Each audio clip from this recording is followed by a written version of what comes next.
कोई भी माँ बाप अपने बच्चों को बिगाड़ने की सलाह कभी नहीं देते हैं। कोई स्कूल हो, विद्यालय हो या महाविद्यालय हो, अपने स्टूडेंट को बिगाड़ने की सीख कभी नहीं देंगे। लेकिन गलत सीख देगी तो हमारी गलत संगति देगी, हमारा गलत साथ देगा बिगाड़ने का कार्य। क्योंकि अगर हम जैसे व्यक्ति के साथ में रहते हैं वैसा ही हमारा स्वभाव बन जाता है, वैसा ही हमारा नेचर बन जाता है। यदि अब आप धूर्त व्यक्ति के साथ में रहोगे तो आप भी धूर्त बन जाओगे, और अच्छे लोगों के साथ में रहोगे तो आप भी अच्छे बन जाओगे और लोग आपकी तारीफ करेंगे। और बुरे लोग के साथ में रहोगे तो लोग हमारी बुराई करेंगे। तो हमें अच्छे लोग के साथ में रहना है या बुरे लोगों के साथ में रहना है।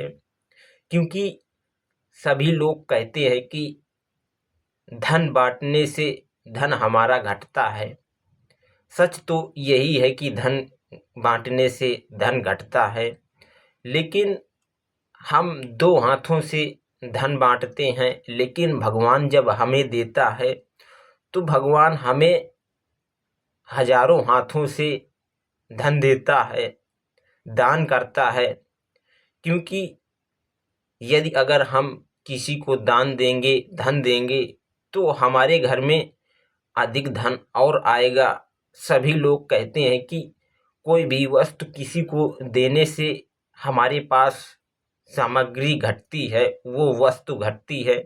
लेकिन सच तो ये है कि कोई भी चीज हो, हमें लोगों को दान करने से घटती नहीं है, अर्थात हमारे पास और अधिक आती है। हम किसी को 2 रुपए देते हैं तो ईश्वर हमें 10 रुपए देता है।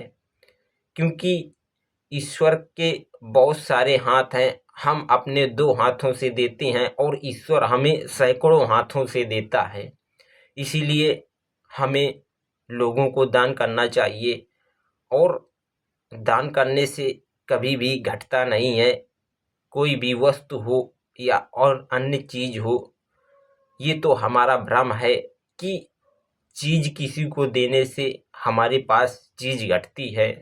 सच तो ये है कि जितना आप लोगों को चीज दोगे, सामान दोगे, उतना ही आपके घर में और आएगा। क्योंकि यदि अगर हम जैसे हमारे घर में हमारी कार है, और अगर हम उसे चलाते रहेंगे तो वो बिगड़ेगी नहीं जल्दी, वो बनी रहेगी।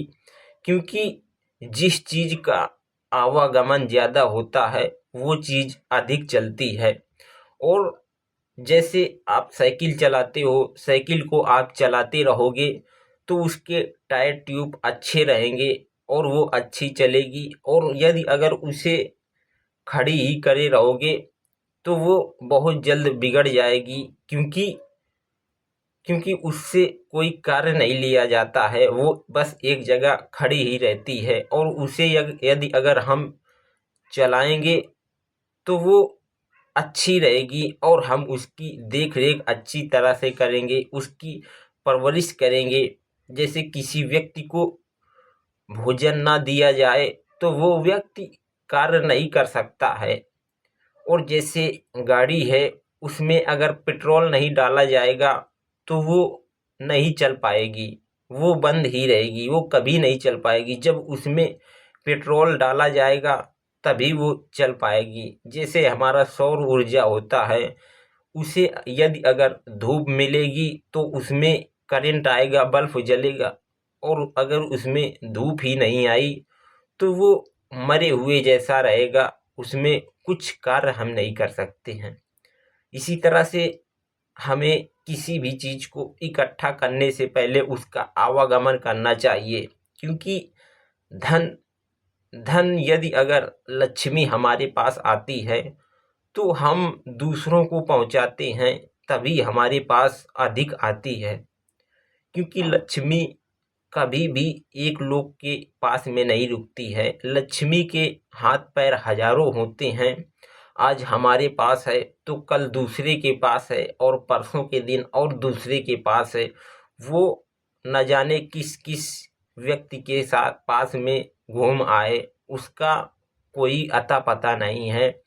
इसी तरह हमें किसी भी वस्तु का आदान प्रदान करना चाहिए, क्योंकि कोई भी वस्तु हो, हमें किसी को हेल्प करने में कुछ हमारा कम नहीं हो जा रहा है। यदि अगर आपके पास किसी भी प्रकार की अधिक वस्तु है तो लोगों को अवश्य दीजिए, उससे हमारा ज्ञान बढ़ेगा और हमारा धन बढ़ेगा। और हमारी यदि अगर भगवान ने आपको अच्छी वाणी दिया है तो लोगों को अच्छी सीख दीजिए, अच्छी अच्छी बात कीजिए,